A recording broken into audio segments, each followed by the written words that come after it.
Salam Indonesia. Kawan-kawanku di seluruh Indonesia, selamat sore. Selamat berjumpa lagi dengan channel Berbagi Informasi.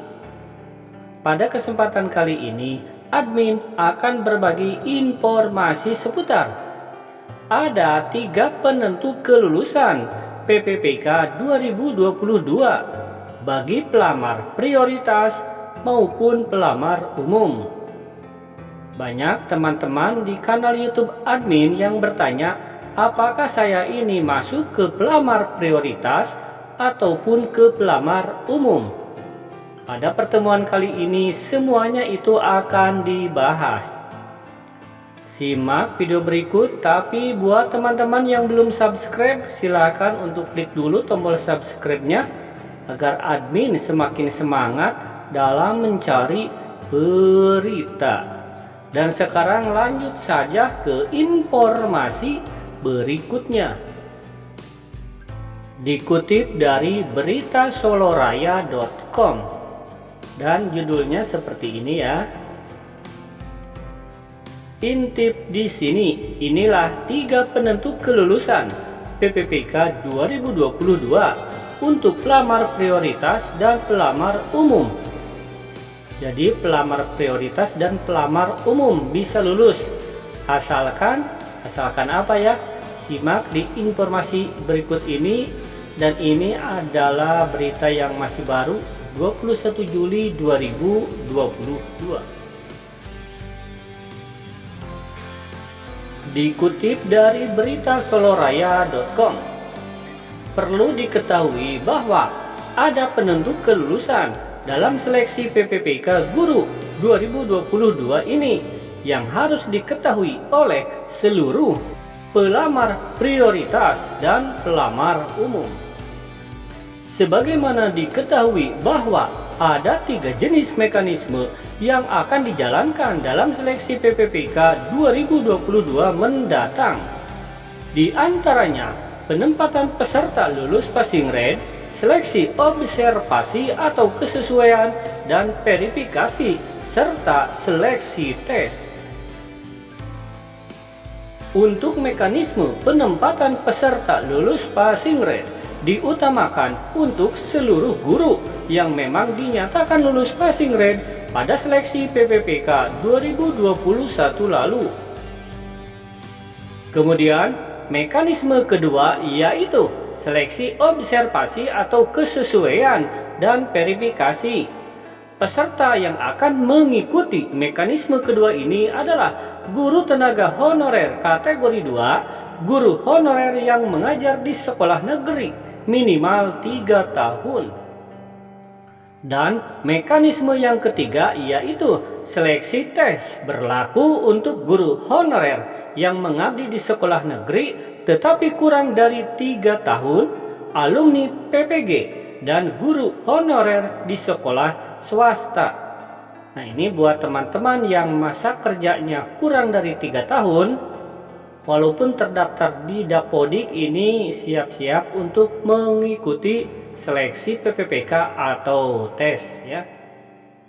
Jadi seluruh pelamar harus paham dan cermat di mana letak atau posisinya sebagai pelamar PPPK Guru 2022. Jadi ini maksudnya apakah kita ini masuk ke pelamar prioritas atau pelamar umum. Dimana pada pelamar prioritas pun ini terbagi ke dalam 3 jenis ya, P1, P2, dan P3.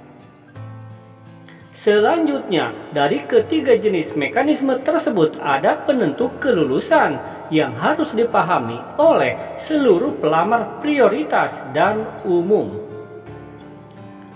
Seperti diketahui bahwa pelamar prioritas terdiri dari P1, P2, dan P3. Untuk pelamar P1 menurut informasi bisa langsung mengikuti penempatan formasi yang dipilihkan oleh Pemda. Nah, ini ya informasi sementara untuk P1 ini bisa langsung mengikuti penempatan di mana formasinya ini dipilihkan oleh Pemda. Namun harus dicermati bahwa Syaratnya adalah sudah pernah menjadi peserta seleksi PPPK pada tahun 2021. Urutan peserta yang termasuk ke dalam kategori pelamar 1 adalah guru tenaga honorer kategori 2, honorer negeri, lulus PPG, dan guru honorer swasta. Seluruh peserta tersebut yang masuk ke dalam kategori 1 atau P1 tidak perlu mengikuti tes lagi dan bisa langsung mendapatkan posisi aman dalam seleksi PPPK 2022 ini. Jadi untuk P1 atau prioritas 1 ini masuk kategori aman ya, dimana formasi PPPK tahun 2022 ini Pemda dan daerah lainnya pun ini sekarang sedang berjuang semaksimal mungkin ya. Salah satu penentu kelulusan untuk pelamar prioritas 1 adalah kuota formasi yang masih tersedia di masing-masing daerah asal pelamar. Kemudian untuk pelamar prioritas 2 dan 3, penentu kelulusan didasarkan pada kuota formasi yang masih tersedia. Jadi pelamar prioritas ini bisa lulus asalkan masih ada formasi yang tersedia. Untuk pesertanya adalah guru tenaga honorer kategori 2, guru honorer di sekolah negeri yang sudah mengajar minimal 3 tahun. Jadi ini paling rendah 3 tahun mengajar ya. Mekanisme yang akan dilakukan untuk kategori ini adalah seleksi kesesuaian atau verifikasi, di mana menerapkan sistem perankingan berdasarkan observasi. Dan yang terakhir untuk pelamar umum, penentu kelulusan PPPK 2022 adalah kuota formasi yang masih tersedia. Jadi menanti setelah mekanisme seleksi untuk pelamar prioritas 1, 2, 3 selesai dijalankan. Inilah informasi hari ini. Semoga teman-teman yang membutuhkan informasi ya, ini bisa memberikan pencerahan dan memberikan manfaat. Admin doakan ya seluruh tenaga honorer segera diangkat menjadi ASN. Amin. Wassalam.